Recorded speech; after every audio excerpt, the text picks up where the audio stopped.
안녕하십니까. 행복한 아침 이재용입니다. 안녕하세요. 정예인입니다. 네, 오늘은 수요일이고요. 뉴스부터 몇 가지 챙겨보도록 하겠습니다. 텔레그램 박사방 운영자 조주빈과 공범 중에 한 명인 닉네임 이기야 사용자인 육군 일병 이원호 씨의 신상이 공개됐습니다. 육군은 피의자가 박사방 참여자를 모집하고 성착취 영상물을 제작 유포하는 데 적극 가담했고 인적, 물적 증거가 충분히 확보되었다는 이유로 육군은 이원호의 실명, 나이, 얼굴을 공개하기로 결정했다고 합니다. 한미, 미일 연합군사훈련을 향한 북한 당국의 날선 비난이 끊겼다고 합니다. 북한은 한반도 안팎에서 연합훈련이 전개될 때마다 즉각적으로 당국 차원의 비난 성명을 발표해 왔었는데요. 하지만 최근 들어서 죽음의 백조로 알려진 B-1B 랜서 폭격기 등 미군 전략 자산이 한반도 주변에 출몰하는데도 북한이 침묵하고 있다는 건 석연치 않다. 이런 평가와 이례적인 상황이다. 이런 얘기가 돌고 있습니다.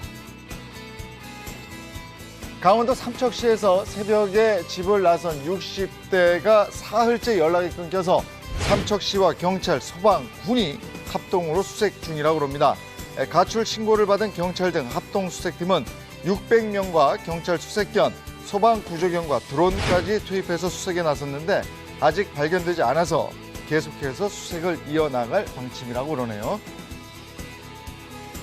네, 이어서 오늘 날씨 바로 전해드리겠습니다. 어제와 마찬가지로 오늘도 맑고 깨끗한 하늘이 펼쳐지겠습니다. 미세먼지 걱정도 없겠는데요. 다만 수도권을 중심으로는 오전 한때 미세먼지 농도 나쁨 수준 보일 수 있겠습니다. 또 어제와 마찬가지로 대기 건조도 지속됩니다. 전국 곳곳에 건조특보가 발효된 가운데 강풍특보도 내려진 강원 산지를 중심으로는 매우 강한 바람까지 불 것으로 보입니다. 오늘 하루도 불씨 관리 잘 해주셔야겠습니다. 오늘 기온은 차차 올라서 따뜻해질 것으로 보입니다. 오늘 아침 최저 기온 4도에서 15도 나타내겠고요. 한낮 최고 기온 18도에서 26도까지 오르겠습니다. 낮과 밤의 온도차가 15도 안팎으로 크게 벌어지니까요. 건강관리 잘 해주시기 바랍니다. 네, 4월 29일 수요일 행복한 아침 지금 시작합니다.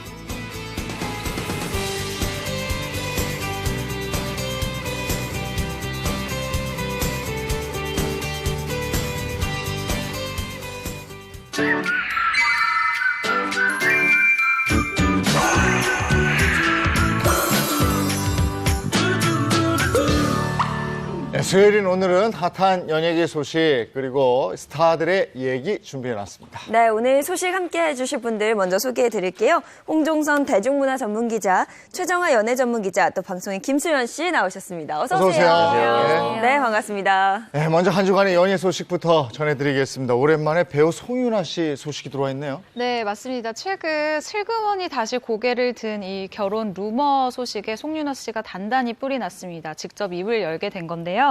송윤아 씨는 일단 2009년도에 배우 설경구 씨와 결혼을 했습니다. 당시 송윤아 씨는 초혼이었고 설경구 씨는 재혼이었죠. 현재 두 사람은 슬아의 아들 하나를 두고 있습니다. 네, 당시에 결혼이 굉장히 화제가 되기도 했지만 그만큼 루머도 있었죠. 네, 맞습니다. 설경구 씨와 전처와 2006년도에 이혼을 했거든요. 이후에 3년 뒤에 송윤아 씨와 결혼을 했기 때문에 설경구 씨의 이혼에 어떤 이 송윤아 씨가 연관이 되어 있다라면서 일부 누리꾼들이 굉장히 비난을 하기도 했었습니다. 근데 이 루머에 대해서 사실 설경구 씨가 직접 언급을 한 적이 있어요. 왜냐면 방송에 나와서 광복절 특사를 찍은 2002년도부터 우리가 연애를 했고 그리고 사랑을 놓치다 때부터 뭐 동거를 했다라는 소문이 있는데 절대 아니다라는 거죠. 왜냐면 이때는 송윤아 씨가 부모님과 함께 살고 있었는데 우리가 어떻게 동거를 하냐라면서 굉장히 눈물을 흘리며 답답해했었던 모습이 기억이 나요. 조금 보태면 사실 이제 이 복귀를 그래도 설경구 씨가 먼저 했어요. 송윤아 씨는 배우로서의 공백 기간이 있었습니다. 그때 사실 제가 좀 이제 개인적으로 만나서 몇 번 식사를 했는데 그때 사실 기자이기 때문에 물어보지 않을 수 없었어요.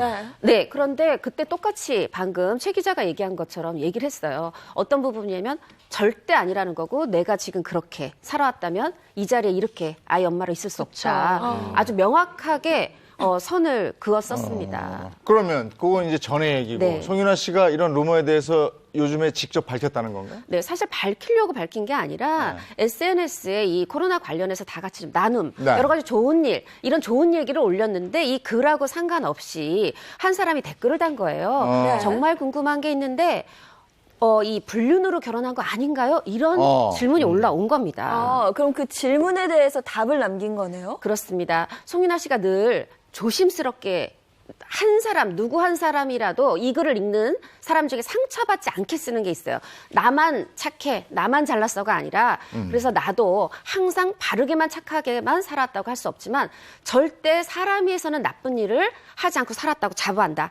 그렇게 살아도 안 되는 거다. 이렇게 이 이제 답을 올리면서 이 글 혹시 올리신 분 지워주실 수 있을까요? 이렇게 청하는 그런 다시 제 답글을 달았습니다. 그러니까 결혼에 대한 루머는 사실이 아니다 이 얘기군요. 네, 말씀하신 것처럼 절대 해서는 안 되는 일이라고 네. 강조를 하면서 이제 아니다라고 밝히게 된 거고요. 그리고 이어서 요즘 모두가 힘든 시기인데 힘내고 좋은 일 많았으면 좋겠다라고 안부 인사를 하면서 좀 여유를 보이기도 했습니다. 네, 이렇게 여유를 보이긴 하지만 사실 송윤아 씨 속이 아닐 거예요. 왜냐하면 송윤아 씨가 이미 사실 앞서서 2번이나 자신이 이 입장을 밝힌 바가 있는데 제가 기억하기로는 일단 첫 번째는 2014년도였어요. 그때 방송에 출연을 해서 내가 뭐 관절, 그러니까 무릎 이런 곳이 다 새카매졌다라는 거예요. 사우나도 가지 못할 정도로. 왜냐하면 너무 스트레스를 많이 받아서 혈이 막혀가지고 이런 관절 쪽이 다 시커매진 적이 있다라고 고백을 한 적이 있어요. 그리고 2016년도에도 한 번 있었는데 이때는 SNS에, 그러니까 복귀를 앞두고 SNS에 이런 글을 씁니다. 가끔 이런 생각을 한다. 이들이 말하는 것처럼 내가 정말 이런 삶을 산 여자였더라면 난 지금쯤 어떤 모습으로 살아가고 있을까라고 이야기를 하면서요. 이어 한 번도 내 입으로 아니다라고 말하지 않은 것도 살다 보니 다 이유가 있어서라는 걸 앞으로도 더 바르게 살 거예요. 적어도 사람으로서 해서는 안 될 일을 놓치며 살지는 않았던 것 같아요라고 결백을 주장한 바 있습니다. 네, 알겠습니다. 다음 소식 넘어가죠. 네, 다음은 발레 무용가 윤혜진 씨가 남편인 배우 엄태웅 씨 예전에 4년 전에 성매매 사건을 했었는데요. 그에 따라서 심경을 직접 밝혔습니다. 윤혜진 씨는 지난 23일 오후에 자신의 SNS를 통해서 라이브 방송을 진행하면서 2016년 남편 엄태웅 씨의 성매매 사건과 관련해 심경을 밝혔습니다. 네, 당시에 엄태웅 씨는 이 혐의에서 벗어나지 않았었나요? 일부분 벗어난 거죠. 어떤 부분이냐면 이게 이제 2016년도 일이지 않습니까? 이 마사지 업소에서 성폭행했다. 이 부분은 무혐의 처리를 받았는데 여하튼 여기서 돈을 내고 성매매한 부분은 맞기 때문에 벌금 100만 원을 부과받았는데 사실 이게 또 연예인이다 보니까 게다가 그 당시에 하필 이 가족 예능 하면서 어떤 따뜻한 남편, 좋은 아빠의 모습이 보여지고 있는 상황이었어요. 그래서 배우로서 대중 연예인으로서 이미지에 상당한 타격을 입었습니다. 네. 그럼 아내 윤혜진 씨는 심경 고백에서 어떤 말을 한 거예요? 네, 일단 남편 엄태웅 씨 사건 이후에 어떻게 살아야 할지 생각을 했다라고 아주 담담하게 고백을 했는데요. 그러면서도 지금 생활을 유지할 수 있을까에 대한 고민이 많았다라고 해요. 전화위복이라는 말이 맞는 것 같다라고 하면서 이 라이브 방송에서 눈물을 보이기도 했었는데요. 그러면서도 사실은 남편을 무조건 감싸지는 않았어요. 본인이 저지른 것에 대한 벌은 받아야 한다고 생각한다. 그리고 와이프가 용서를 했으면 된 거니까 이제 남의 일에 대해서 이야기를 안 했으면 좋겠다라고 조심스럽게 자신의 입장을 밝히기도 했습니다. 네, 이 당시에 이 부부에 대한 루머도 상당히 많았었던 걸로 기억을 하는데요. 많았는데 그중에서 윤혜진 씨의 가슴에 못이 박히고 피눈물 나게 한 루머가 있었는데 바로 이 엄태웅 씨 돈 때문에 윤혜진 씨가 이혼 안 한다 이런 루머였어요. 그런데 윤혜진 씨가 얘기를 합니다. 사실 엄태웅 씨가 무슨 수억 원, 수십억 원 자산 있는 사람이 아니다. 실제로 늦가기 배우였고 누나 엄정화 씨의 지원으로 살고 있었거든요. 그리고 사건이 터지고 이제 일이 끊어지다 보니까 그나마 있던 돈도 다 썼는데 그럼에도 불구하고 어떤 시댁이라든가 아니면 친정에서 도움받지 않고 어려움 견뎠는데 내가 돈 때문에 이혼 안 했다. 이 루머는 정말 억울하다라는 심경을 밝혔습니다. 네, 알겠습니다. 자, 이번에는 기획 스타들의 이야기로 넘어가도록 하겠습니다. 오늘 어떤 이야기를 준비했는지 먼저 보죠. 가요계의 전설의 디바. 전설의 디바. 되어 있습니다. 먼저 네. 첫 번째 인물입니다. 첫 번째 스타는 아우, 이미자 씨입니다. 스타 중에 스타네요. 말의 뭐의 스타죠. 네. 이미자 씨는 1957년 노래자랑 프로그램에 출연해 1위를 차지하면서 당시에 유명한 작곡가에게 스카우트가 됩니다. 그러면서 노래의 19 순정, 반야월, 나화랑으로 가수로 공식 데뷔하게 되죠. 이후 동백 아가씨, 엘리지의 여왕 등 히트곡을 내며 트로트계의 여왕이라는 수식어를 듣게 되고요. 특히 이미자 씨는 최초로 음반 판매량 1000만 장을 돌파하기도 했으며 2069곡 이상을 발표해 한국 기네스에 등재되기도 했습니다. 야. 1960년대 그녀는 대중음악의 아이콘으로 엘리지의 여왕이라는 호칭을 얻게 되죠. 네. 네, 아니 계속해서 엘리지라는 표현이 네. 나오잖아요. 엘리지의 여왕이라는 말의 정확한 뜻, 그 뜻이 좀 궁금해요. 네, 엘리지라는 뜻 자체가 애도하는 노래라는 이런 속뜻을 담고 있는데요. 그렇기 때문에 엘리지의 여왕이라는 것은 애도하는 노래를 부른다 혹은 슬픔을 달래는 노래를 부른다 정도로 해석을 할 수 있을 것 같아요. 실제로 이미자 씨의 노래를 우리가 듣다 보면 굉장히 우리나라 특유의 정서죠. 이 슬픔을 굉장히 달래주는 듯한 기분을 받기도 합니다. 저는 예전에는 엘리지의 여왕이라고 해서 영국의 엘리자베스 여왕. 그래가지고 붙였나?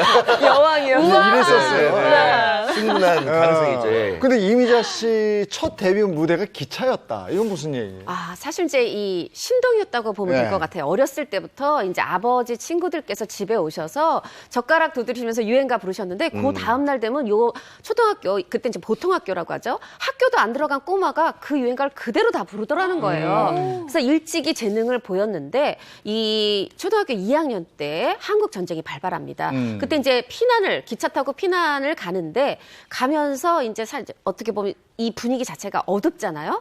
여기서 이 초등학교 2학년 꼬마가 노래를 부릅니다. 이걸 보고 또 어른들이 먹을 것도 주고 용돈도 주고 하다 보니까 데뷔 무대가 기차다 이런 얘기를 했습니다. 그렇군요. 근데 이미자 씨가 어렸을 때 그렇게 어려웠다면서요. 생활고 때문에 그 형제들하고도 떨어져 살았어야 된다고. 네, 이미자 씨가 2살 때 아버님께서 중풍으로 쓰러지시게 되고요. 예. 얼마 후에 어머니께서 집을 나가시게 됩니다. 이후에 5명의 동생들과 함께 할머니 밑에서 자랐는데요. 6.25 전쟁을 겪으면서 할머니마저 돌아가시게 되죠. 이 때문에 이때 할머니의 지인분께서 단칸방을 하나 내주시는데 네. 거기에서 굉장히 어렵게 살았다고 합니다. 네. 그러니까 한창 보살핌을 받아야 될 나이에 동생 5명을 책임을 졌다는 아유, 거잖아요. 네. 굉장히 힘드셨을 것 같아요. 네, 사실 이렇게 불우한 유년 시절을 달랠 수 있었던 것이 유일하게 바로 음악, 노래였다라고 합니다.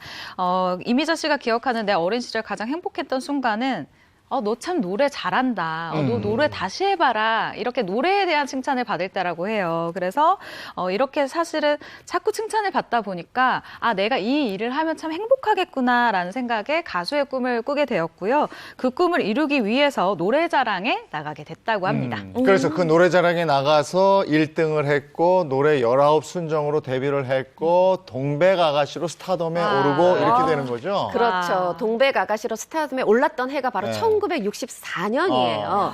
네, 그런데 사실 어느 정도 인기였냐면 음반을 밤새 만들고 찍어도 모자랄 만큼 전국의 레코드점에서 계속해서 주문이 밀려들었던 거죠. 네. 당시에 10만 장 팔렸는데 이게 요즘으로 치면 100만 장 정도라고 하고요. 이 가요 이제 프로그램 지상파에서 순위 프로그램 있었잖아요. 네, 네. 35주간 1위를 했고 35주. 네, 그 뒤에도 뭐 내놓는 대로 흑산도, 아가씨, 선마을, 선생님, 기러기 아빠 내놓으면 히트곡이 됐다고 합니다. 네, 그렇기 때문에 지금 전설이라고 불릴 그렇죠. 수밖에 없는 네. 건데요. 네. 그런데 이런 인기로 행복도 잠시 불행한 생활들이 또 이어졌다면서요. 네, 사실 이렇게 좀 잘 풀리면서 이제는 행복한 길만 가득한 상승 가도만 달릴 거라고 생각을 했는데 불행이 찾아오게 됩니다. 그녀의 대표곡이 말씀하신 것처럼 동백 아가씨, 선마을 선생님, 기러기 아빠 등이 있는데 이 음악들이 다 방송 금지곡으로 묶이게 되는 거죠. 근데 이게 왜 금지곡으로 묶이게 된 거예요?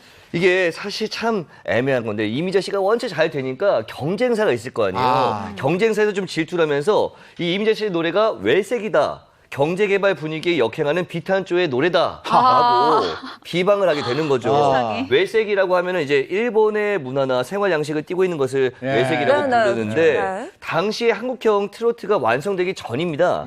일본 엔카 스타일의 곡 이 분위기와 맞아. 예. 창법으로 인해서 외색 논란이 좀 있었는데 네. 당시에 뭐 대중문화 시각도 여기에 한몫을 한 것도 있고요. 네. 줄줄이 금지곡이라는 낙인을 찍혔습니다. 사실 지금 상황에서는 그러네. 왜 그랬지? 예. 이해가 좀 안 되는 부분이죠. 그렇죠. 그럼 이거는 이제 노래 부르지 말라는 거 아니에요? 그쵸. 네, 그렇죠. 사실 네. 이미자 씨도 이런 똑같은 생각을 했다고 해요. 이건 나한테 노래를 부르지 말라고 네. 하는 소리나 또 다름없다라고 생각을 했는데 이후 20년이 지난 1987년에 드디어 이 세 곡이 금지곡에서 풀리게 됩니다. 네. 그래서 이미자 씨가 사실은 이런 복잡한 사연이 있는 노래이기 때문에 더더욱 애착을 가지고 있는 노래다라고 이야기를 하기도 하는데요. 금지였을 당시에도 사실은 이미자 씨가 굉장히 뭐랄까 용기가 있었던 것 같아요. 어디든지 잡혀갈 각오로 이 노래를 부를 일이 있으면 불렀다라고 이야기를 하고요. 네. 또 이렇게 노래를 부르면 대중들이 또 다 똑같이 따라 불러주기도 했었다고 해요. 그러면 요거 동백 아가씨 네. 네. 잠깐 좀 들어볼까요? 정말 명곡이죠. 헤일 수 없이 수많은 밤을 내 가슴 도려내는 아픔에 겨워 얼마나 울었던가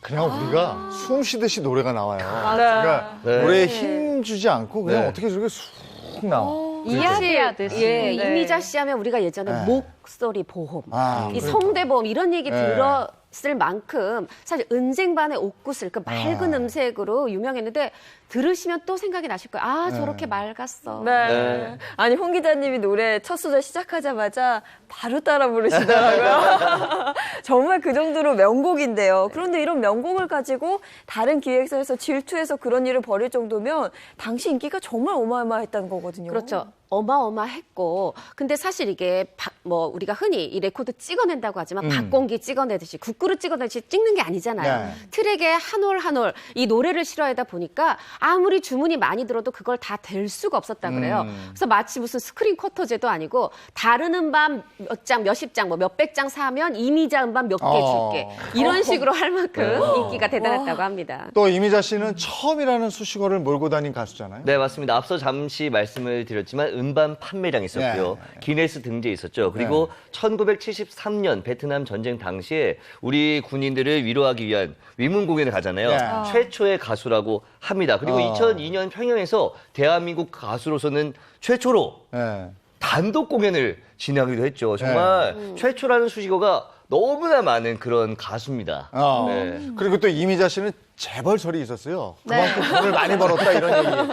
사실 이제 히트곡이 워낙 많잖아요. 히트곡이 워낙 많은데다가 동백아가씨 이후로는 출연료가 무려 10배가 올랐습니다. 그러니까 지금으로 치면은 100만 원을 받던 신인 가수가 1000만 원을 받는 그런 아주 히트곡 가수가 됐다라는 소린데요. 이렇게 또 무대를 많이 오르다 보니 이런 소문이 난 것 같아요. 그런데 이미자 씨가 이렇게 이야기를 합니다. 내가 벌기는 벌었는데 재벌까지는 아니고 생활이 좀 윤택해질 정도로만 벌었다라고 이야기를 한 거예요. 예. 그래서 그게 뭐 어느 정도냐라고 이야기를 하니까 그냥 그 당시에 TV, 전화, 집, 자동차 이런 걸 갖출 정도의 생활 수준이었다라고 하는데 뭐 잘 살았다라는 이야기를 그냥 애둘러서 이렇게 표현한 네네. 것이 아닌가 네. 생각이 듭니다. 그리고 잘 벌기도 했지만 유명한 게 또 이미자 씨가 검소하다고 그래요.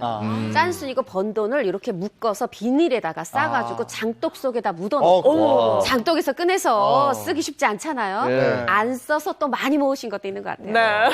아니 그리고 이미자 씨가 2069곡을 발표를 하면서 한국 기네스북에 또 등재가 됐잖아요. 근데 노래가 워낙 많다 보니까 다 기억 기억하시지 못할 것 같거든요. 그 기네스 등재된 해가 1990년이었어요. 네. 그때 기준으로 앨범이 560여 장. 이 노래가 뭐 2063곡이다, 69곡이다 여러 얘기가 있는데 2000곡이 넘어요. 네. 그런데 이게 어떻게 가능했느냐 하면 이 장안에 예전에 이제 서울을 장안이라 했죠. 장안의 작곡가들이 이미자가 부르면 이게 히트가 되니까 네 곡 두 곡만 불러줘. 네 곡 두 곡만 불러줘. 이거를 묶어가지고 음반 하나 내다 보면 한 음반에 한 10곡 들어가잖아요. 이거를 한 달에만 2장, 3장을 막 내는 거예요. 그러다 보니까 이렇게 500장이 넘게 됐다라고 하고요. 그래서 이렇게 기네스에 등재되는 기염을 토하게 됩니다. 그러니까 거절 못해서 부른 곡이 2,000곡이 2,000곡 넘었구나. 그리고 이미자 씨 다방 출입설 이거 뭡니까? 네, 당시에 사실 살림살이가 좀 열악했잖아요. 전화를 가지고 있는 집이 많지 않았습니다. 네. 이 전화 때문에 다방에 가게 된 건데요. 좀 여유가 있는 분들은 다방에 가서 차도 좀 마시고 네. 좀 이렇게 좀 기다리기도 하고 하는데 여유가 없는 사람들은 이 다방 그 앞에서 어슬렁 거리면서 스케줄을 잘 봐야 되니까 전화가 없기 때문에 그 전화를 기다리기 위해서 다방에 갔었다고요. 맞아요. 네. 저런 게 있어요. 충무로에도 보면은 충무로에 그 영화 하는 사람들이 네. 가는 다방. 네, 맞아요. 또 맞아요. 어디 가면은 뭐 음악 하는 사람들이 가는 다방. 네. 그래서 거기서 다 연결이 되고 네. 그랬던 거죠. 종갓집 며느리예요? 네, 맞습니다. 한 방송에서 PD와 출연자로 만나서 온갖 구설과 주변의 반대를 무릅쓰고 1970년도에 결혼을 하게 되는데요. 남편분이 사랑하고 나니 종갓집 맞손이었던 거예요. 맞손자였던 거죠. 그래서 연예인 생활을 하면서 사실은 이렇게 굉장히 다달이 많은 제사를 챙기기가 네. 쉽지가 않았을 텐데 이 종손으로 집안 대소사도 전부 다 챙겼다라고 합니다. 이미자 씨가 이제 음악에서도 1등이지만 이 집안 행사, 그러니까 내가 이 집안의 역할에서도 1등을 놓치지 않겠다라는 그런 굉장히 예쁜 마음이 보이는 일화이기도 네. 하죠. 저는 결혼 안 해봤지만 상상만 해도 대단하시네요. 네. 쉽지 않죠. 그러니까요. 정말 대단하신데 또 재밌는 일화가 하나 있어요. 남편분의 월급 봉투를 지금까지도 가지고 있다. 이건 무슨 얘기예요? 예전에 이제 월급 봉투 속에 월급을 예. 담아줬잖아요. 이걸 네. 시어머니가 다 간직하시다가 이제는 네가 맡아라라고 이 월급 봉투를 물려주신 거예요. 예. 그래서 이미자 씨가 이걸 이제 2009년 방송에서 얘기를 하셨는데 시어머니가 물려주신 이후로 계속 잘 내가 보관하고 있다. 당연히 지금도 잘 가지고 계실 겁니다. 네. 그 봉투 기억나요. 저희 아버지도 여기에 네. 노런 저희 아버지도 21일 날이 월급날이었는데 그날은 뭐 대단하셨었다. 예. 그러니까 스타의 생활 그리고 가정 생활 며느리의 도리 네. 뭐 그 당시 네. 이런 거를 다 잡으셨네요. 네. 네, 일단은 뭐 이미자 씨가 철칙으로 세운 게 밖에서 유명해도 가정에는 소홀하지 말자였다고 합니다. 그렇기 때문에 좀 잘할 수 있었고요. 가수 생활을 확보했기 때문에 이제는 뭐 가정도 잘 가꿔야 한다라고 생각을 했고 이 참 재밌는 말이에요. 남자는 하늘이다, 여자는 땅이다라는 말 있잖아요. 그런 말을 항상 되새기면서 남자는 하늘, 여자는 땅, 나는 잘 내조하겠다라는 생각을 예. 했다고 합니다. 정말 하지 않아도 될 일들까지 당시에는 예, 굉장히 잘 뒷받침했다고 합니다. 아니, 저희 집만 봐도 지금은 하늘은 아닌 것 같거든요. 그러면 여자가 하늘에 너무 넣어주면 변했거든요. 가깝죠. 정말 대단하신 것 같습니다. 그런데 이런 이미자 씨가 특별한 취미도 없다. 이것도 굉장히 재밌는 얘기예요. 네, 저와 비슷하신 것 같아요. 이미자 씨의 인생은 오직 노래뿐이었다고 합니다. 저는 오직 글쓰기뿐이었었는데요. 네. 어렸을 때는 사실 데뷔해서 정말 노래만 불러왔고 또 그 일에 열중을 했었기 때문에 다른 생각은 해보지도 못했고 또 취미 활동도 그 때문에 없었고 그래서 나는 그냥 노래를 하는 일밖에 없었다라고 그냥 자신의 인생을 담담히 돌아봤었는데 요즘 말로 집순이라고 하죠. 네. 아무 일도 없을 때는 집에 있는 것이 취미라면 취미일 수도 있겠다라는 이야기를 하게 됐습니다. 근데 워낙에 대스타니까 어디 네. 밖에 나가지도 못했을 것 같아요. 네. 지난해가 데뷔 60주년, 그래서 60주년 콘서트를 했고, 콘서트 이후에 이제 은퇴하겠다. 이랬던 것 같은데. 이제 이런 얘기를 하세요. 뭐냐면 내가 내 컨디션을 안다. 네. 내가 이제 무대에서 많은 곡을 이렇게 라이브로 부를 만큼이 안 된다. 나는 그냥 영원히 기억되는 가수로 남고 싶다. 뭔가 이렇게 마지막인 듯한 말씀을 남기셨어요. 네.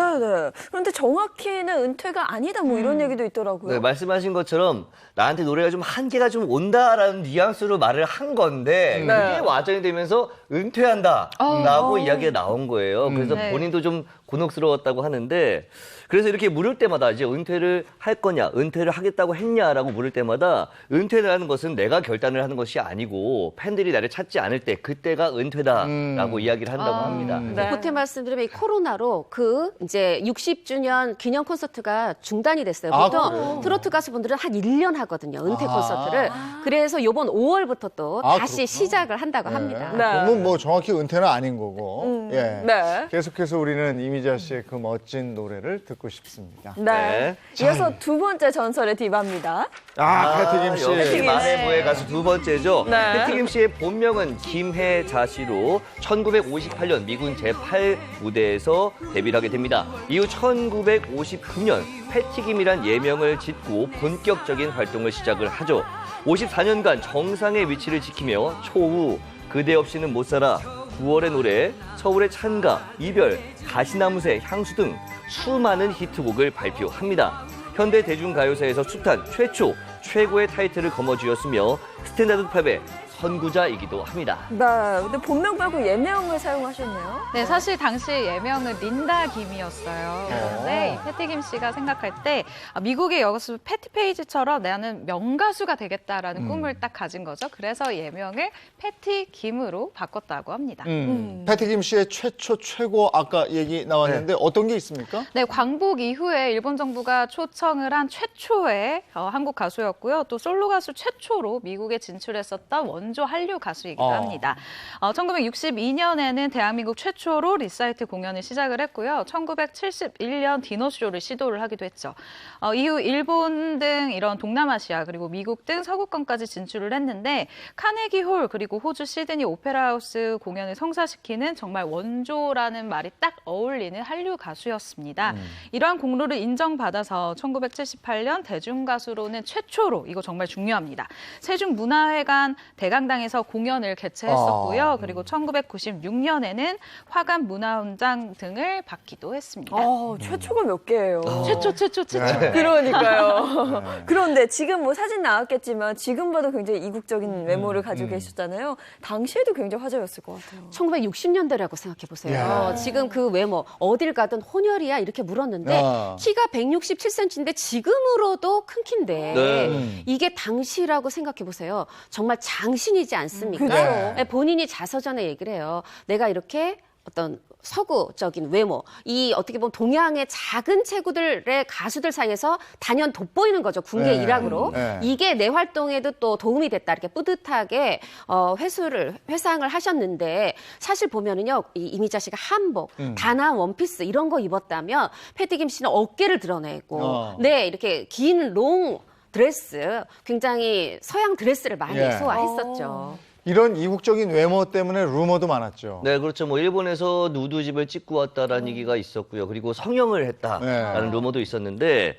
본인 말에 따르면요, 미 8군 무대에서 이제 활동을 할 시절에 쌍꺼풀 수술하고 코에 보형물 넣긴 했는데 본인의 개성이 좀 사라지는 듯해서 이 코에 있는 보형물은 뺐다. 그 이후로는 얼굴에 손을 댄 적이 없다라면서 성형에 대한 어떤 루머를 좀 부인했습니다. 네.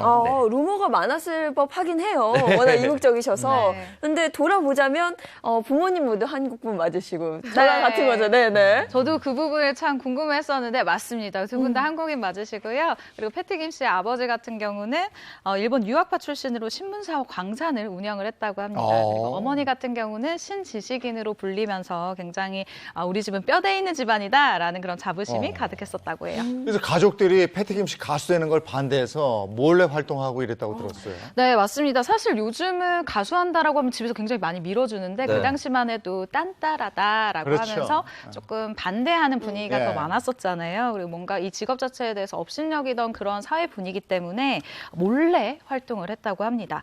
그때 가장 큰 후원자가 역시나 어머니였다고 해요. 그런데 이게 꼬리가 길면 역시 잡히기 마련이잖아요. 네. 큰오빠에게 딱 걸리고 맙니다.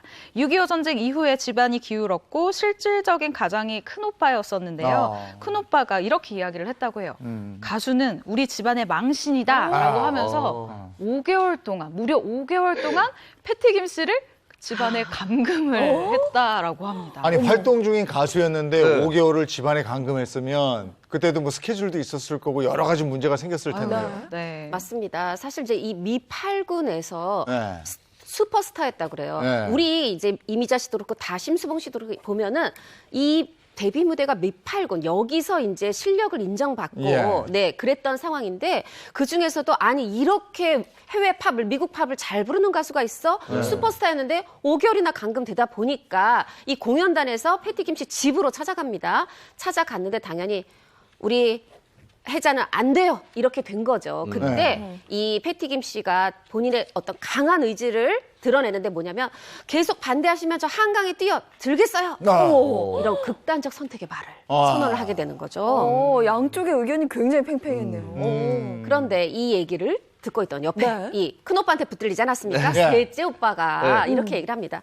네가 행여나 한강에 빠지면 그냥 가만히 있겠다 헤엄쳐 나오겠지. 뭐냐면 헤엄쳐 나와서 가수하겠지 이거죠. 셋째 오빠도 읽었고 큰오빠도 이제 읽게 됩니다. 아 정말 가수로서의 의지가 강하구나. 그래 그럼 허락하는데 대신 잘해야 된다. 신신당부했다고 하네요. 그래요. 완강했던 큰 오빠, 깐죽였던 셋째 오빠. 근데 결국은 그냥 가수, 어쩔 수 없다 이렇게 된 네. 거고. 그래서 대한민국의 대 가수가 탄생하게 된 거고. 근데 이건 무슨 얘기예요? 패티김 씨가 무슨 미국에서 1대 50을, 1당 50으로 싸웠어요. 네, 이거는 조영남 씨가 밝힌 이야기인데요. 이렇게 표현합니다. 패티김 씨를 무서운 쌈딱이다. 네. 실제로 이제 봤다는 얘기인데 패티김 씨가 미국 공연 리허설을 할 때 지휘자 그리고 단원과 1대 50으로 싸움이 붙었는데 패티김 씨가 영어로 말을 합니다. 집에 가서 애 낳아봐라. 그걸 보면서 충격을 두 가지 받은 거예요. 1대 50으로 싸우는구나. 네. 그리고 영어로 한국 사람이 욕을 할 수 있구나. 조영남 씨가 이게 느낀 충격 두 가지입니다. 네. 한국도 아니고 미국에서 그렇죠. 영어로 네. 집에 가서 애 낳아봐라. 네. 정말 좀 놀랍기도 한데 그러면 조영남 씨 혹시 한국말로 다투시는 거 이런 것도 본 적 있으시대요? 싸우는 거는 본 적이 없고 야단을 치는 것은 느낀 적이 있다고 합니다. 일단 조영남 씨가 간주 부분에 좀 음악이 기니까 이걸 어떻게 해야 될지를 몰라서 그냥 몸을 이렇게 막 흔들기도 하고 뭐 이렇게 손으로 귀도 만지고 뭐 입술도 이렇게 만지고 이렇게 했던 시절이 있었던 거예요. 그랬더니 패티김 씨가 그 방송을 딱 보자마자 아니 너는 TV에 나오는 사람이 왜 손을 귀에 댔다가 그 손을 또 입에 댔다가 이러냐 라면서 야단을 쳤다고 해요. 두 분이 많이 친하니까 그쵸. 그래서 그런 야단치는 모습도 네. 나오고 이랬던 게 아닌가 싶고. 네. 근데 패티김 씨도 힘든 시절이 있었다면서요? 맞습니다. 이렇게 가족의 사랑도 크고 가수로서 이 미국 원조 한류 스타 진출까지 했었지만 갱년기가 찾아오는데 이때 우울증이 깊어지면서 극단적 선택을 생각하게 됐다 그래요. 그런데 이때 조영남 씨가 정말 의외의 도움을 줍니다. 뭐냐면 누나. 지금 누나가 이렇게 잘못된 선택을 하잖아? 그럼 사람들은 누나 나이 때문에 자연사한 걸로 오해해요. 나는 지금 결단을 했는데 자연사로 오해받아? 확 나쁜 생각이 사라졌다고 하네요. 그걸 요즘 말로 팩폭이라고 그러죠. 그렇죠. 팩트 폭행. 팩트 폭행. 그 얘기를 딱 해서 자극받고 그 대가수가 계속 가수 생활을 할 수 있었다. 네. 뭐 그런 면에서는 뭐 결과가 좋으네. 네. 진짜 친구나 진짜 지인만이 할 수 있는 얘기잖아요. 그렇죠. 네, 어쨌거나 그래서 계속 가수 생활을 하셨다는 건데 또 패티김 씨 하면은 사비를 들여서 무대를 꾸밀 만큼 열정이 또 엄청나신 분이잖아요. 맞습니다. 이 패티김 씨 하면은 고고함. 자존심 이런 걸 생각하게 되는데 예를 들어서 이제 가요 프로그램에서 섭외가 옵니다. 그러면 보통 가수들이 200만 원이면 전 500만 원 주세요. 왜? 난 패티니까. 이렇게 하셨다는 거예요. 그래서 이제 협상이 잘 돼서 정말 500만 원을 주면 그걸 본인의 이익으로 취하는 게 아니라 거기다 오히려 사비를 보태서 이 연주하는 세션도 더 실력 있는 분들로 모시고 무대 연출도 신경 써서 팬들에게 멋진 무대를 선사했다고 하네요. 이 무대에 대한 열정이 진짜 대단하신 것 같아요. 네. 열정뿐만 아니라 자기 관리도 굉장히 철저한데요. 공연장에 가면 화장실에서 팬들과 만날 수도 있잖아요. 네. 그걸 피하기 위해서 대기실에서 요강을 놓고 이제 볼일을 보기도 했고요. 그리고 우리가 가끔 이제 배에서 꼬르륵 소리가 나거나 할 수 있잖아요. 네. 이 소리가 마이크에 들어갈까봐 이 노래 부를 때는 이 가슴 밑으로 마이크를 내리지 않았다고 합니다.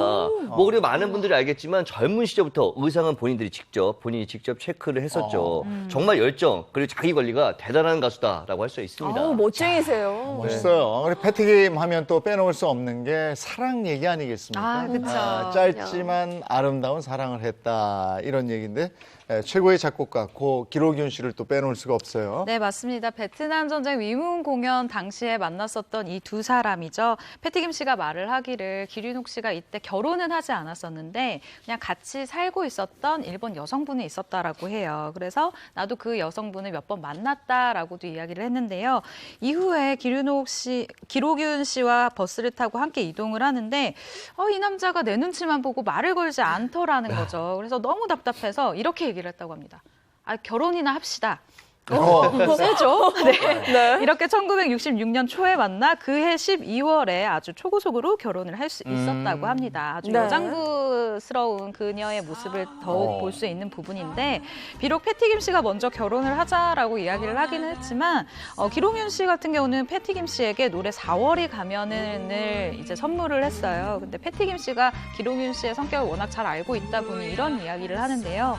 아마도 이 남자가 내성적이라 표현을 잘 할 수가 없으니까 나에게 노래로 프로포즈를 한 것이 아닐까 싶다라면서 추억을 회상하기도 했습니다. 당시에 정말 세계의 결혼으로 큰 화제가 됐었다고 하고요. 그만큼 신혼여행도 굉장히 특별했다 뭐 이런 얘기 있더라고요.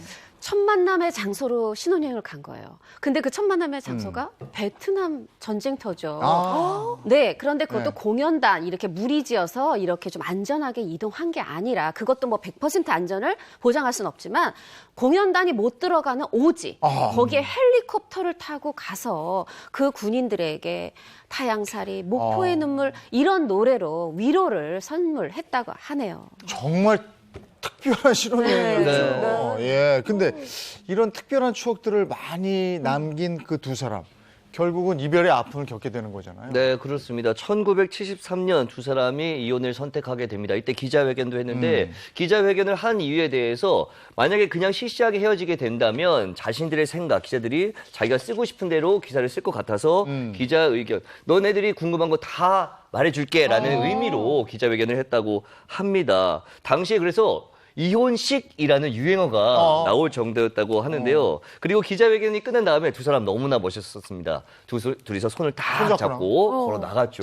굉장히 문화인다운 모습을 보여줬는데 앞으로 뭐 그분들이 약속을 했던 게 앞으로도 우리 문화인답게 이혼을 하고 그리고 서로 신사적으로 음악을 사랑하면서 살아가자. 이혼은 했지만 이라고 이야기를 했다고 합니다. 아니 근데 이게 1973년이거든요. 근데 요즘도 만약에 연예인들이 이혼 회견하면 혼자 나와요. 네, 근데 그쵸. 두 사람이 나왔고 그때 사실 이 신문마다 두 사람이 손잡고 퇴장하는 모습이 대서특필됐었어요. 네, 저도 그 사진이 이제 후에 찾아봐서 기억이 나는데 이게 지금 거의 50년 다 되도록 이런 일이 없는데 굉장히 앞서갔던 커플이 아니었나 싶어요. 네. 그런데 패티김 씨가 이혼 후에 굉장히 또 힘들어하셨다면서요? 네, 1970년대만 해도 사실 요즘도 이혼남보다는 이혼녀에 대한 시선이 조금은 남아있는데 그때는 이혼하면 무조건 여자가 잘못했다 이런 잘못된 시각이 있었습니다. 하다 보니까 두 사람이 사랑했고 두 사람이 이혼했는데 다 패티김 너 탓이야. 네가 차갑게 우리 기록윤 선생님을 차버렸어. 이런 비난의 화살이 쏟아졌고 그런데 우리 패티김 씨 굉장히 또 씩씩하지 않습니까? 어떠한 비난 속에서도 나는 무대에 설 거야 하고 무대에 서는데 아무래도 스트레스 받고 그러다 보니까 무대에서 2번 기절하기까지 했다고 하네요. 이혼 후에 마음고생이 굉장히 심하셨다는 건데 그 이후에 또다시 또 이별이 찾아오죠. 네, 맞습니다. 기록윤 씨는 연이은 사업 실패 그리고 골수아 판정을 받고 병마와 싸우다가 수많은 명곡, 수많은 노래들을 남기고 세상을 이제 안녕을 하게 됩니다. 병마와 싸우면서도 마지막 콘서트를 하고 싶어 했다면서요? 네, 맞습니다. 1994년도에 한 방송사에서 기록윤 이별 콘서트를 하게 되는데요.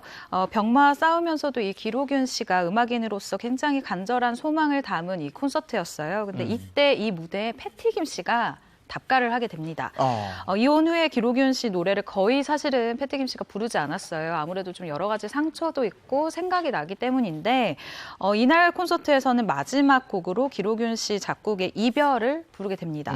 패티김 씨의 열창이 아주 시청자들의 뜨거운 눈물을 자아내기 충분했다라는 평을 듣기도 했습니다. 네, 아마 그 모습을 본 기록윤 씨도 마음이 편하지 않았을 것 같은데요. 네, 골수암으로 이제 걸을 수가 없는 상황이라 휠체어에 의지한 채 이 무대 뒤편에서 이 패티김 씨의 무대를 봤다고 해요. 이 굉장히 또 명언을 남겨요. 아, 역시 얘 친구가 최고다.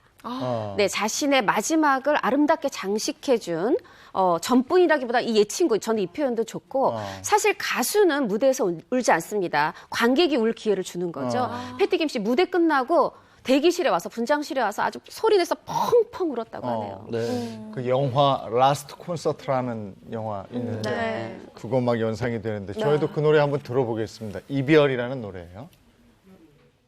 때로는 보고파지겠지 둥근 달을 쳐다보면은 그날 밤 그 언약을 생각하면서 지난 날을 후회할 거야. 산을 넘고 멀리 멀리 헤어졌건만 바다 건너 두 마음은 떨어졌지만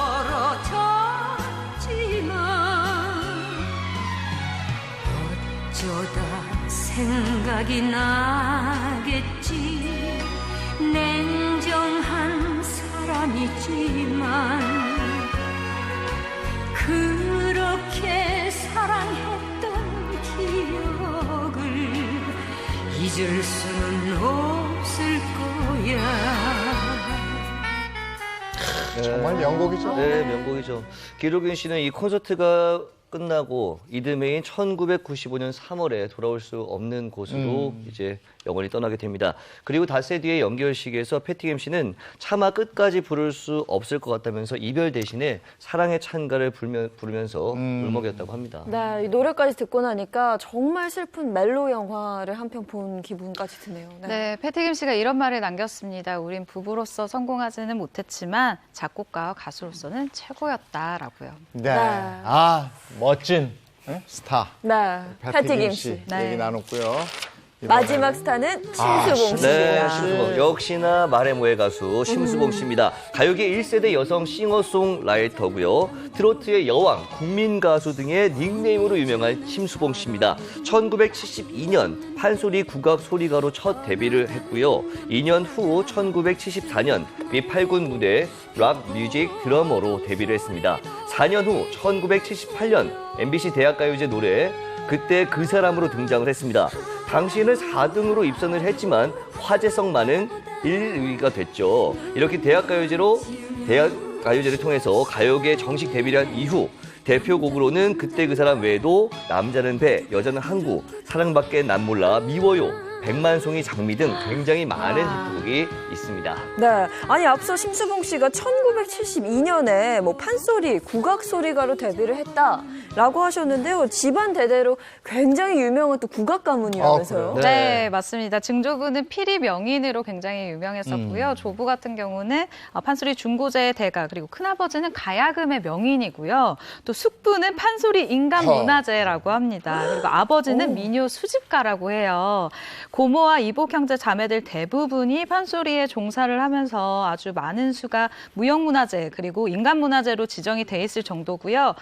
그러니까 말하자면 4대 국악 가문이다라고 얘기를 하면 될 것 같아요. 집안 내력이 있네. 네, 맞아요. 네. 그래서 이와 관련해서 심수봉 씨가 이 한 가게에 160여 장의 앨범을 발표한 사람은 우리밖에 없을 거다라고 얘기를 하면서 민소가게 바흐 집안이다라는 평가를 듣기도 했다고 합니다. 아니 그렇겠어요. 한 집안에 160여 장의 음반. 네. 거의 네. 대단한데요. 네. 그런데 심수봉 씨는 본인이 이런 집안 내력을 가지고 있는지 전혀 모르고 성장했어요. 왜냐하면 이 친가 쪽 아버지 쪽에 이런 내력을 몰랐던 이유가 어머니 아버지가 3살 때 이혼을 하셨고 어머니가 홀로 키우셨다고 하네요. 네. 그래도 분명히 국악가의 자손으로서 뭔가 특출난 게 있었을 것 같거든요. 있었습니다. 왜냐하면 엄마 아빠가 이혼하셨어도 재능은 그대로인 거죠. 그렇죠. 그걸 또 발견한 이가 바로 어머니인데 어머니가 이렇게 얘기를 해줬대요.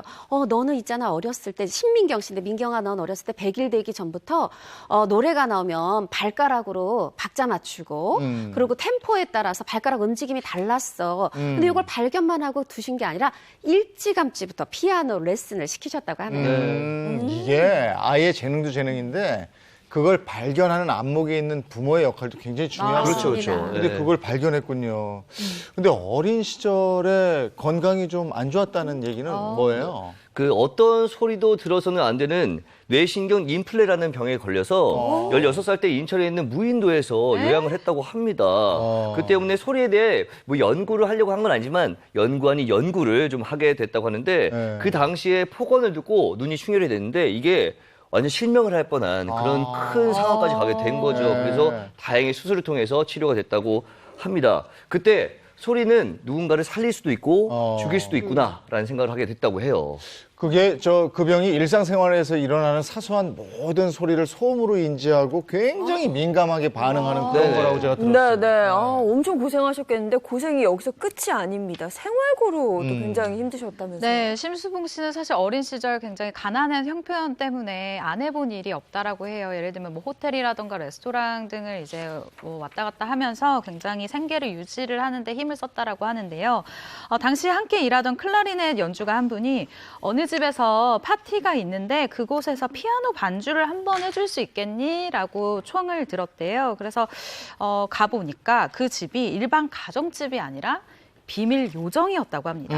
그날 그곳에서 어떤 분이 일본 노래를 불렀는데 그 노래에 환호하는 사람들을 보는 순간 심수봉 씨가 이 내 안에 있던 이 피가 끓어오르기 시작한 거죠. 그래서 자신도 모르게 저도 일본 노래 한 곡 하겠습니다 라고 지원을 해서 노래를 했다고 합니다. 그런데 심수봉 씨의 노래, 이 가창력에 반한 이 요정 주인이 이날부터 괴짜꼬마다라고 심수봉 씨를 이렇게 애칭처럼 부르기 시작하면서 노래를 계속해서 요청을 했었다라는 거예요. 그러면서 이 비밀 요정에서 쭉 노래를 부를 수 있게 된 심수봉 씨는 아무래도 생계를 위해서 내가 이곳에서 노래를 부를 수밖에 없었다라고 이야기를 하기도 했습니다. 그러다가 이제 아르바이트를 하다가 거기서 의인을 만나는 거죠. 나훈아 씨를 만나게 되고 네. 그 이후에 이제 가수의 길이 열렸다 이런 얘기를 들었는데. 네, 비밀 요정의 비밀 가수로 끝나지 않게 한 인물 나훈아 네. 씨인데 네. 사실 이제 이렇게 가난하면 예전에도 동네 레스토랑 또 실력 좋으면 이 서울에 있는 호텔에서 피아노 반주를 하게 되는데 당연히 심수봉 씨,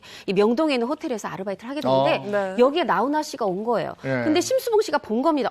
슈퍼스타 나훈아가 왔네?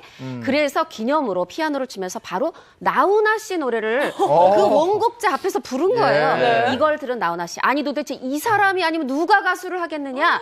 적극적으로 레코드사에 추천을 한 거예요. 네. 엄청난 용기인데요. 네. 저 같으면 떨려서 못했을 것 같거든요. 네. 어떠셨어요? 일단은 뭐 심수봉 씨는 뭐 자신이 있었다고 했고 뭐 떨린다 네. 이런 감정보다는 어. 좀 감동을 드리고 싶었다라는 생각이 좀 컸다고 합니다. 근데 이때 나훈아 씨가 놀란 이유가 앞서 말씀하신 것처럼 피아노 치던 사람이 갑자기 노래를 막 부르니까 네. 잘 부르니까 놀란 거죠. 그래서 음반사 사장님을 대동하고 다시 재방문을 해서 적극적으로 추천을 하게 됐고 격려와 강력한 추천을 통해서 가수로 데뷔하게 된 거죠. 어떤 젊은 여자가 피아노 위에 앉아서 피아노를 치는데 제법 잘 쳐. 네. 근데 갑자기 내 노래를 해. 네. 근데 잘 많이 불러. 놀라지. 너무 잘해. 너무 잘해. 네. 그래서 나훈아 씨가 심수봉 씨 어머니를 설득했다 이런 얘기던데요. 네, 이 목소리에 반한 나훈아 씨가 심수봉 씨의 어머니를 직접 설득하게 이르르는데요. 나 심령의 팬입니다 라고 아주 단도직입적으로 이야기를 합니다. 그렇게 적극적으로 심수봉 씨를 이끌어줬다고 하는데요. 후에는 나훈아 씨와의 이 듀엣 앨범을 만들자라고 이야기를 하기도 했다고 해요. 그래서 듀엣 앨범 나왔어요? 처음 듣는데? 이 안타깝게도 여러 가지 문제로 이 듀엣 앨범은 무산이 되고 말았는데요. 그렇구나. 이 듀엣곡은 발표를 했어요. 대신 정식 이 데뷔는 하지 못했죠. 이 노래의 제목이 바로 여자이니까입니다. 네, 이 노래 한번 들어보시죠. 사랑한다 말해요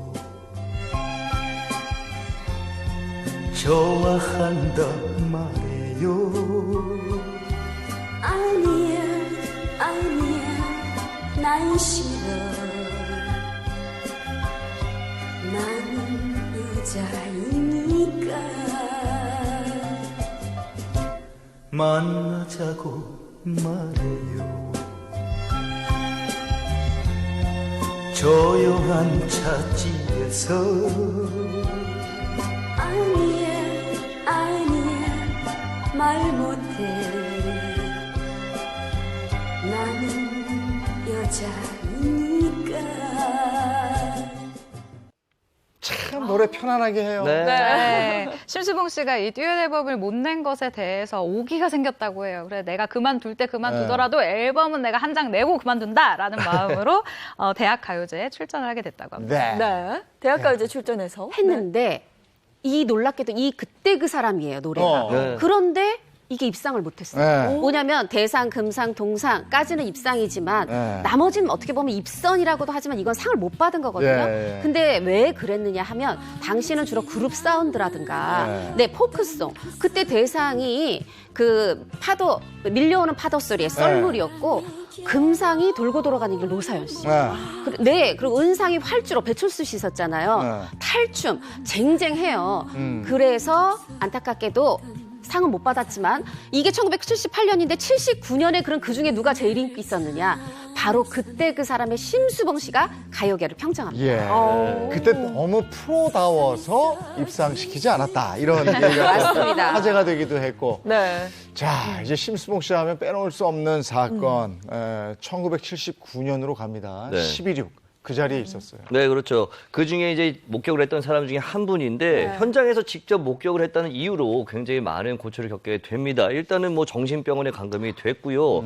아직도 그 사건은 떠올리기조차 힘들다. 굉장히 고통스럽다. 그런 기억이다라고 밝히고 있습니다. 네, 맞습니다. 심수봉 씨가 말하길 외부와 정말 철저하게 분리가 된 생활을 했었다라고 해요. 격리라고 표현을 했었는데 이렇게 감금이 돼서 매일같이 수면제를 투여받고 그렇게 잠이 드는 등 굉장히 고초를 겪었다고 얘기를 근데 했어요. 당시에 남편도 고문을 당했다는 네. 얘기가 있어요. 그러니까 심수봉 씨랑 만났다 하는 사람들은 그 사건 이후에 다 이제 끌려가서 고문을 당했는데 이 심수봉 씨 얘기가 하필이면 그중에 남편의 고문, 정기 고문 당하는 소리를 바로 옆방에서 들었어야 했다고 해요. 그러면 그 이후에 어떻게 풀려나게 되는 거죠? 네, 심수봉 씨가 이렇게 매일 수면제를 투여를 받았잖아요. 당연히 후유증이 생기죠. 이때 후유증이 그 약 없이는 잠을 잘 수가 없는 척추 약물 중독까지 걸렸다라고 합니다. 그로부터 한 달 뒤에 이러다가 정말 내가 죽겠구나라는 생각을 해서 거기 병원 관계자들에게 굉장히 좀 반성하는 모습을 보이면서 나왔다고 합니다. 네. 그러면 풀려난 이후에 비로소 자유로워진 거네요. 일단 몸은 자유로워졌지만 말씀하신 것처럼 후유증이 남았죠. 이 수면제 없이는 잠을 못 이루는 상태가 된 건데요. 이 지인들의 조언을 통해서 이제 위스키 한 잔을 마시고 자면 잠을 잘 수 있다라고 해서 위스키를 마시면서 잠을 잤는데 사실은 술을 못 드신다고 해요. 지금도 술을 못 하는데 그때는 술 없으면 못 잤다라고 이야기를 하더라고요. 활동 역시 자유롭지 못했겠죠. 사실 그때 그 사람이 11.6 사건 전에 나온 노래거든요. 근데 그 노래는 그때 그 사건을 연상시킨다 해서 이 노래 금지되고 활동도 거의 사실 못했어요. 그래서 1984년에 풀리는가 했는데 바로 또 1년 뒤에 1985년에 노래 무궁화가 뭔가 시위를 선동한다 하면서 또 우리가 심수봉 씨 모습을 보기 어렵게 됐죠. 네, 우여곡절이 워낙 많아서일까요? 이 심수봉 씨 노래에는 각각 다 사연이 있다고 들었거든요. 네, 노래 비나리 같은 경우에는 남편에게 프로포즈를 하기 위해 만든 노래라고 합니다. 지난 1993년 라디오 프로그램을 진행할 때 PD와 DJ로 만나 부부가 된 이 심수봉 씨. 심수봉 씨가 사실 사랑에 대해 용기가 없는 편인데 비나리란 노래가 처음에 이뤄지지 않는 사랑의 노래를 담은 곡이래요. 그런데 주변 친구들이 가수는 노래 따라 가는 법이니까 해피엔딩으로 가사를 다시 써봐라라고 추천을 했다고 아주 뭐 난리를 쳤다라고 표현을 했는데 그래서 고친 노래가 바로 비나리라고 합니다. 데이트를 할 때 차 안에서 이 노래를 들려줬고 남편분이 같이 살자라고 이야기를 했다고 하네요. 네. 프로포즈를 위해서 만든 노래. 그리고 또 딸을 그리면서 만든 노래도 있다면서요. 두 번째 남편하고 사이에 딸이 있었어요. 근데 이혼을 하게 됩니다. 엄마 입장에서 보면 지금 딸을 뺏기는 건데 이 아이는 부모의 이혼과 함께 미국으로 보내지면서 엄마가 날 버렸다 이렇게 오해를 하게 돼요. 그 아픈 심정을 담아서 만든 노래가 아이야였고 2005년에 콘서트에서 이 관객들한테 이 노래를 지은 사연을 들려주면서 노래를 했는데 아주 객석이 눈물바다가 됐다고 하네요. 네, 어떤 노래인지 궁금한데 한번 같이 들어볼까요? 흰머리나 펄거리며 공항에서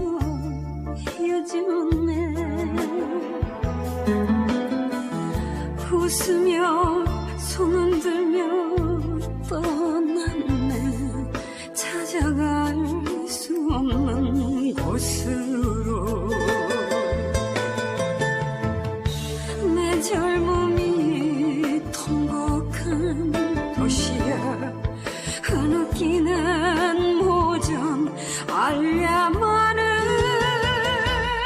나야 다시 만날 때까지 건강하렴 내 아이야. 애절하네요, 진짜. 네. 근데 이렇게 헤어지고 나서 9년 만에 다시 만나게 됐다면서요? 네, 헤어진 딸과 9년 만에 만날 수 있었던 계기가 있었는데요. 예. 바로 가수 핑클입니다. 핑클? 네, 핑클이요. 핑클, 제가 아는 그 핑클? 네, 그렇죠. 사실 이제 따님이 좀 오해가 있어서 심수봉 씨의 전화도 안 받고 좀 피하고 있었는데 어느 날 갑자기 엄마한테 전화를 했다고 해요. 이제 돌봐주시는 분을 통해서 전화를 했는데 그때 했던 말이 핑클 사인 좀 받아줘.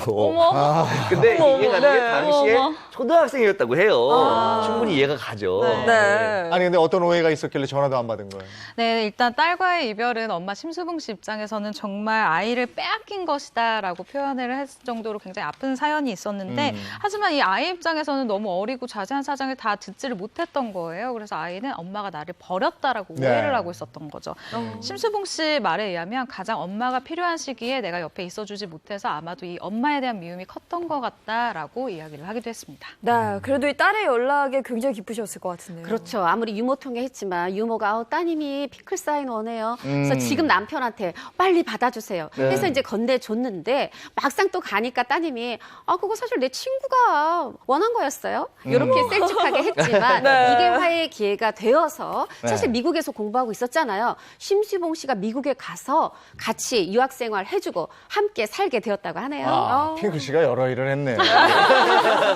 그 100만 송이 장면 있잖아요. 네. 이거 좋은데. 너무 여기에는 어떤 좋아요. 사연 네, 없나요? 아, 저도 참 좋아하는데요. 여러분들이 생각하고 있는 그런 사연은 아쉽게도 없습니다. 그래요? 원래는 러시아 민요로 남편의 추천을 통해서 좀 들어봤는데 너무 좋아서 이제 부르게 됐고 편곡도 완벽하고 멜로디도 좋아서 마음에 들어 했는데 원곡을 번역해서 부르자고 생각을 했지만 이게 또 한국 정서와는 좀 안 맞았어요. 그래서 원곡 가사 때문에 고민하다가 전부 가사를 바꾸게 됩니다. 심수봉 씨는 남편 덕분에 탄생할 수 있었던 곡이어서 남편에게 감사하다라는 표현까지 했습니다. 네. 뭔가 드라마 같은 영화 같은 사연이 좀 있을 줄 알았는데 근데 그건 아니었네요. 그러니까 상상으로만 이제 하시고 달랐다 이렇게 생각하시면 될 것 사실 같습니다. 지금 이미자 씨나 마찬가지로 코로나로 멈췄던 데뷔 40주년 콘서트를 5월부터 이어가시거든요. 네. 시청자 여러분이 많이 관심 가져주시면 감사하겠습니다. 예.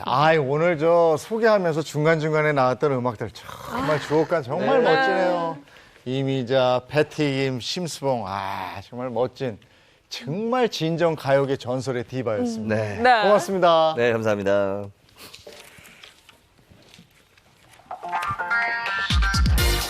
네, 이어서 박스오피스 순위 보겠습니다. 5위는 애프터 웨딩인 뉴욕이고요. 4위는 어벤져스 에이지 오브 울트론, 3위는 어벤져스, 2위는 1917, 대망의 1위는 라라랜드입니다.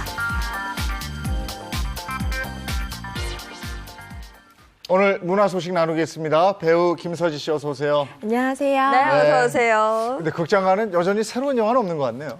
아직까지는 그렇습니다. 그런데 네. 정말 제가 기쁜 소식 하나를 가지고 왔는데요. 사실 정말 위기 상황이다라고 얘기할 정도로 요즘 극장계가 정말 안 좋았어요. 관객 수가 너무너무 떨어져서 10,000대까지 떨어졌었는데요. 서서히 기지개를 켜고 있다라는 소식입니다. 일단 영업을 잠시 중단했던 상영관들이 다시 오픈을 하기 시작했고요. 그리고 주말 관객 역시 조금씩 늘어나면서 이번 5월 5일 이어지는 이 황금 연휴 있잖아요. 네. 이때 관객 수가 아무래도 좀 늘어나지 않을까라고 영화계에서 굉장히 기대를 하고 있더라고요.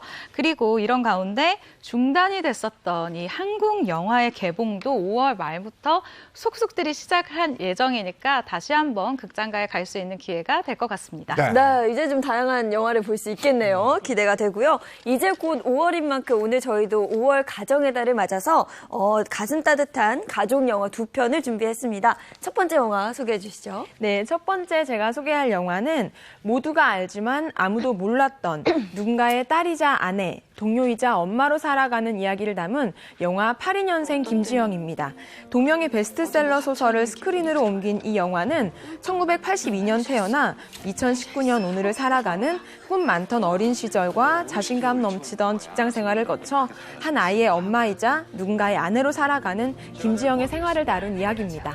이게 개봉 전부터 화제가 됐고 개봉 후에 뜨거운 호평을 받고 이랬죠. 네, 그렇습니다. 영화에 일단 관람 포인트가 몇 가지가 있었죠. 그중에서도 배우 정유미 씨 그리고 공유 씨를 비롯한 배우들의 깊이 있는 연기입니다. 정유미 씨는 일상을 살아가는 담당한 모습부터 스스로 몰랐던 자신을 알아가며 뜨거워지는 감정까지 캐릭터에 녹아든 연기로 그게 중심을 이끌었고요. 배우 공유 씨는 부산행, 밀정 이후 3년 만에 스크린에 복귀한 작품이었는데 지영을 걱정하며 지켜보는 남편으로 연기하면서 전작에 비해 한층 더 깊이 있고 섬세한 연기를 선보였습니다. 네, 영화 보실 때 참고하시면 더욱더 좀 감동적으로 영화를 보실 수 있을 것 같은데요.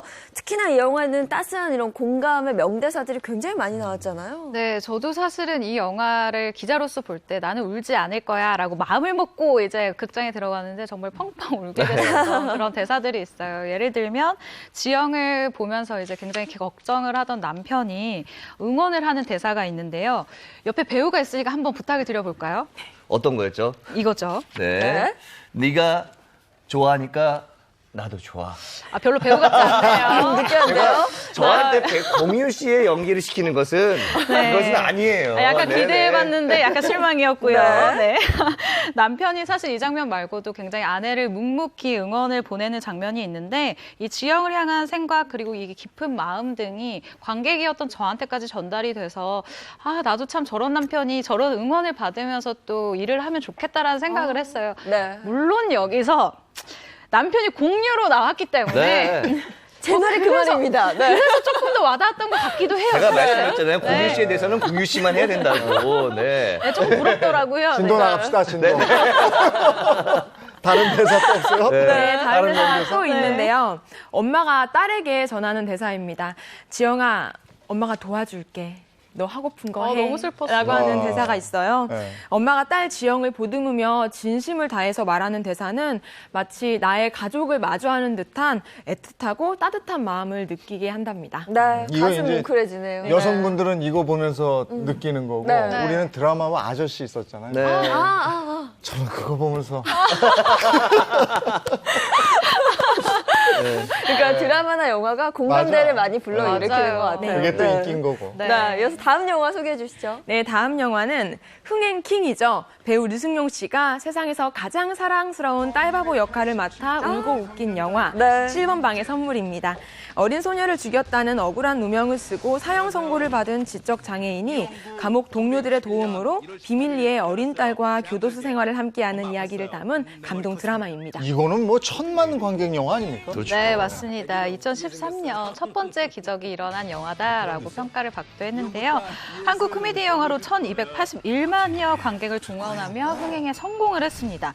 아직까지도 한국 영화 흥행 순위 10위에 기록되어 있는 아주 대단한 코믹 영화죠. 네, 7번 방의 선물하면 떠오르는 명대사, 아, 유행어 그렇죠. 있었잖아요. 많은 분들이 네. 기억하고 계실 것 같은데 그 딸한테 콩밥을 먹이면서 예승아 콩 먹어 콩. 애승이 이거잖아요. 네. 이게 근데 참 대단한 게 유승용 씨의 애드립이었다고 합니다. 되게 좋은 게 뭐냐면 일단은 뭐 재미도 있고 애드립이었는데 네. 콩에 대한 어떤 비타민에 대한 정보가 있을 수 있는 정말 최고의 애드립이 아닌가라는 생각이 듭니다. 아, 이렇게. 예승아 비타민. 이번은 인정. 네, 이번 연기 인정. 그러니까 유승용 씨는 영화를 하면 유행어가 나오는군요. 예, 알겠습니다. 오늘 여기까지 하죠. 예, 네, 고맙습니다. 고맙습니다. 감사합니다. 월요일에 휴가 내신 분 계세요? 목금토일 월화 6일 연휴인데 네. 야 눈치는 좀 보일 거예요. 그래도 좀 부럽네요. 네. 저희는 내일도 방송합니다. 내일 아침 8시 더 알찬 내용으로 돌아오겠습니다. 행복한 아침, 행복한 하루 되십시오. 고맙습니다. 고맙습니다.